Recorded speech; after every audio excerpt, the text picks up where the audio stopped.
Welcome to the Vibes Lab, your front row seat to the science behind VIA, the Vibes AI agentic platform making everyday brain health accessible to all. Every episode is designed to reveal insights that will enhance your cognitive health and well-being. Follow us to grab your lab key and experience limitless intelligence. Okay, so let's just get right into it. We need to talk about this specific time of year. Oh, yeah. You know that feeling? It's late winter, we're kind of creeping into March, and I don't know, it feels so much heavier than December. It's a total paradox. I mean, in December, you've got the holidays, there's this novelty to it all. You basically have permission to just hibernate. You accept the dark. You accept it. But March, the light is technically coming back. You can see spring way out there, but your body just feels like it's made of lead. Exactly. It's like your tank is completely on empty, but the world is telling you, okay, time to sprint. Spring is coming, yeah. So for this deep dive, we found a source that I think is going to make a lot of people feel very seen. It's called the golden ratio, harmonic frequencies for perseverance. It's a fascinating piece. It really pulls together some pretty hard-hitting biological research. I think it's from the University of Copenhagen with music theory and math and this idea of the pi cycle. Which I know it sounds like a totally random collection of topics, math, brains, music. Right. But the way they weave it all together is surprisingly logical. So our mission today is pretty clear. We're going to unpack why you feel so tired right now. And spoiler, it's not a character flaw. It's physiological. We're going to look at the difference between what the source calls looping and spiraling using the golden ratio.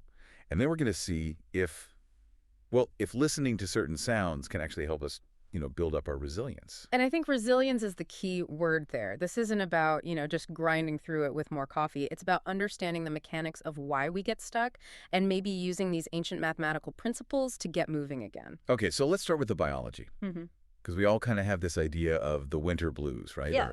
Or SAD. But the source gets into the real nitty-gritty of a study from Copenhagen that explains the mechanism. Right. And this study is so important because it shifts the conversation from just, oh, I feel sad, to here is literally what my neurotransmitters are doing. The researchers looked at the link between daylight and the brain's serotonin transporter proteins. And serotonin is, that's the mood stabilizer, right? Everything's cool, a chemical. Essentially, yeah. Mood, sleep, appetite, all that. So normally, serotonin gets released into the synapse, it does its job, and then it gets reabsorbed. But what this study found was that in winter, for a lot of people, the amount of the serotonin transporter... The thing that vacuums it up. Exactly, the vacuum, it just skyrockets. Wait a minute. Just when it's dark and cold and we need that mood stabilizer the most, our brain sends out an army of vacuums to suck it all away. That is precisely what happens. The transporters get hyperactive. They just clear the serotonin out before it has a chance to really do its job. That seems like a terrible evolutionary design. I mean, why would our bodies do that to us? Well, from an ancestral view, it sort of makes sense. In a winter where resources are scarce, you want to save energy. Lower serotonin leads to lethargy, which keeps you in the cave. And it drives cravings for carbs, which helps you store fat for warmth. It's a Paleolithic survival mechanism that's just a total productivity killer today. Okay, so I'm fighting my inner caveman who just wants to eat bread and sleep. Got it. But the source says it's not just serotonin. It's like a perfect storm. Let's talk about the vitamin D lag. Yeah, this is the battery problem. We think of vitamin D as something we get from the sun day to day, but we actually build up stores of it in our fat tissue all summer. By the time you get to February, March, those reserves are at their lowest point of the entire year. So we're literally running on fumes. Literally fumes. Yeah. And vitamin D isn't just for bones, it regulates hormones, immune function. So your shields are down. And then on top of all that, you have the melatonin hangover. The circadian rhythm thing. Exactly. You've had months of long nights, so your body is pumping that melatonin, the sleep hormone. Now the days are getting longer, and you expect to just snap out of it. But you don't. You don't. The source points out that the whole system has inertia. It can take 2, even 4 weeks to really recalibrate to the new light levels. Which is why March feels so weird. Yeah. You can see the sun, but your body is still on a midnight schedule. It's like a biological jet lag that lasts for a month. Biological jet lag. I like that. Yeah. It makes me feel much less guilty about wanting a nap. So, okay, we've established the body is struggling, but this is where the source takes a really interesting turn. Instead of just saying, take more vitamin D, it pivots to the structure of this struggle. This is the jump to the mathematics. And I know math can sound a little dry, but this is really about the geometry of how things grow versus how things just spin. Right. The difference between pi and phi. Now, everyone knows pi, 3.14. You learn it in school. It's for circles. It is the math of the circle. And circles are, well, they're functional. They're wheels, orbits. They represent repetition. But the source makes this great point that when you're in a slump, a circle is a trap. It just brings you right back to where you started. Going in circles. It's literally the definition of being stuck. Exactly. So then they introduce pi's sibling, the golden ratio, or phi. That's 1.618 and on forever. And while pi defines that closed loop, phi defines the open spiral. And this is the visual that kind of got me. Because once you start looking for this 1.618 ratio, you see that nature is just. It's obsessed with it. It is everywhere. It's in the curve of a nautilus shell, the spiral arms of a galaxy, the way a fern unfurls. And it's not just for looks, it's incredibly efficient. Oh, the sunflower example. Yes.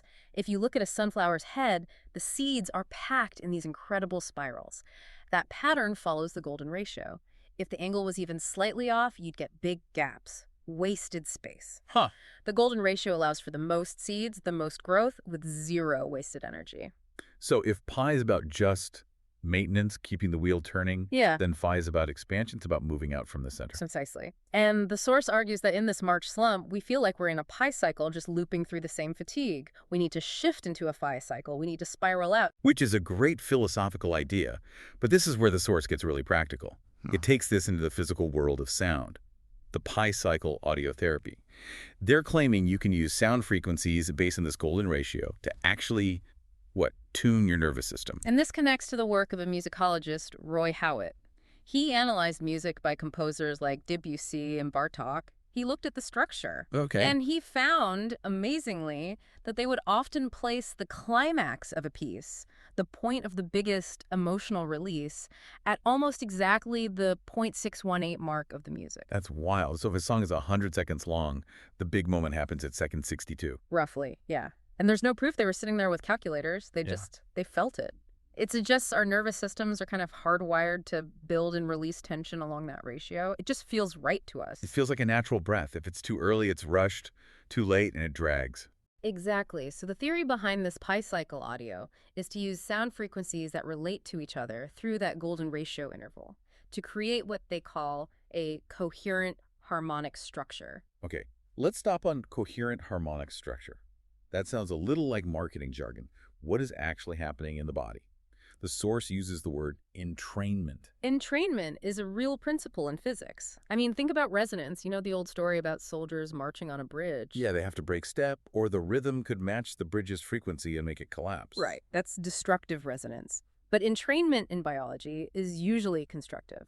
If you have a chaotic system like a stressed out brain, and you introduce a strong, steady, coherent rhythm, the chaotic system will start to sync up with it. Like when you're walking with someone and your steps just fall into rhythm without you even trying? That is the perfect analogy. Our bodies seek efficiency, and synchrony is efficient.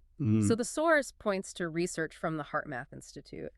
They've shown that when we listen to these coherent rhythms, our heart rate variability, or HRV, improves. And for anyone who doesn't track their every biometric, a high HRV is a good thing. It's the gold standard for resilience. It means your heart is flexible, it can speed up or slow down on a dime.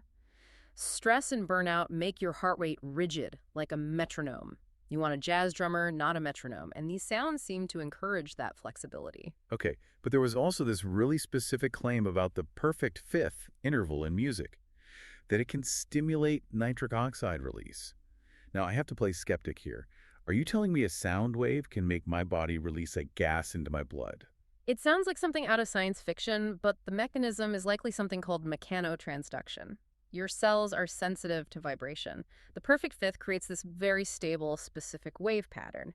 And there's research suggesting that this specific kind of vibration can stimulate the cells that line your blood vessels to release nitric oxide. But nitric oxide is the stuff that... It's a vasodilator. It relaxes your blood vessels, improves circulation, lowers blood pressure.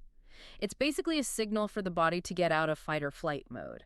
So, in theory, you're using sound to physically trick your body into letting go. So it's not just, this music is pretty, so I feel calm. It's, this specific vibration is physically telling my cells to relax. That's the argument, yeah. It's using the math of the natural world to remind your biology how to be efficient again. I love that. So on a practical level, the source suggests using headphones for the heavy lifting and speakers for the general environment. Right. Headphones are for that direct neural entrainment. If you're trying to work or meditate and really need to force your brain into a focused state, speakers are more for creating a field in the room. An environment of perseverance. I think that's what they called it. That's it. If your internal state is all over the place because of this winter slump, having an external environment that's rhythmically ordered can be like a kind of scaffolding. It holds you up while you get back on your feet. Which brings us all back around to the more philosophical side of it. Because, you can hack your biology, listen to the right frequencies, but you still have to get up in the morning. And the source makes this huge distinction between linear perseverance and spiral perseverance. This was my favorite part of the whole thing. Our culture is obsessed with progress as a straight line. You start at point A, you grind your way to point B. If you slip back, you've failed. Hustle, grind, never stop. It's just exhausting, and it's not how nature works. Nature works in spirals. The source has this one line, perseverance is patient trust in the spiral. That one really landed for me. The patient trust in the spiral. Because I think so many of us feel like we're failing right now. We think, ugh, I dealt with this same fatigue last year. Why am I back here? Am I just circling the drain? But the geometry of that golden ratio spiral shows us you're not circling the drain. You're walking up a spiral staircase. Yes, you're passing the same point on the compass, winter fatigue, but you're on a higher level. You're not in the same place. You just have a similar view. Exactly. And that mindset shift is everything. If you think you're in a closed loop, a pi cycle, you feel trapped.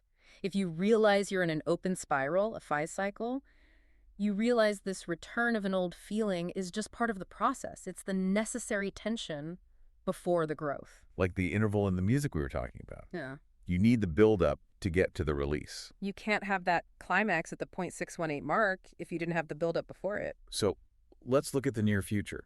The vernal equinox is coming up. Mm-hmm. The official start of spring. The tipping point. The exact moment when the light finally starts winning against the darkness. And the source frames this really beautifully. It's a reminder that we survived the biological wintering. We made it through the serotonin vacuum and the vitamin D drought. We survived the caveman brain. We did. And the source says something like, you will arrive at the spring, not because the equinox waits for you, but because you persevered to meet it. It's an active thing. We're not just passengers on a bus waiting to get to the spring stop. We're walking toward it. And we're using every tool we can find, whether it's understanding our brain chemistry, listening to some sounds, or just giving ourselves a break to make that walk a little bit easier. So to bring this all home for someone listening right now who's maybe feeling that exhaustion deep in their bones, what's the immediate takeaway? I think step one is just validation. Stop beating yourself up. Your brain chemistry is working against you. Your vitamin stores are gone. Your body clock is off. It's real. And step two. Maybe experiment with that coherent sound. Find a playlist based on the golden ratio, or heck, just put on some Debussy. See what happens. It's a low-effort experiment with a potentially high payoff. And step three. Look for the spiral. I really want to double down on that. Before we wrap up, maybe a little thought experiment for you to try. Think about the one thing that's stressing you out the most right now. The problem that makes you think, not this again. The recurring challenge. Exactly. And instead of getting frustrated that you're facing it again, just ask yourself one question. What do I know now that I didn't know the last time this came around? That's the proof of the spiral right there. You'll probably realize you're a lot further from the center than you think. You've grown. You just have to trust the geometry of it all. And trust that spring is actually on its way. The math says so. Thanks for spiraling out with us. Go find some sun, maybe put on a perfect fifth, and we'll see you on the next deep dive. Take care, everyone.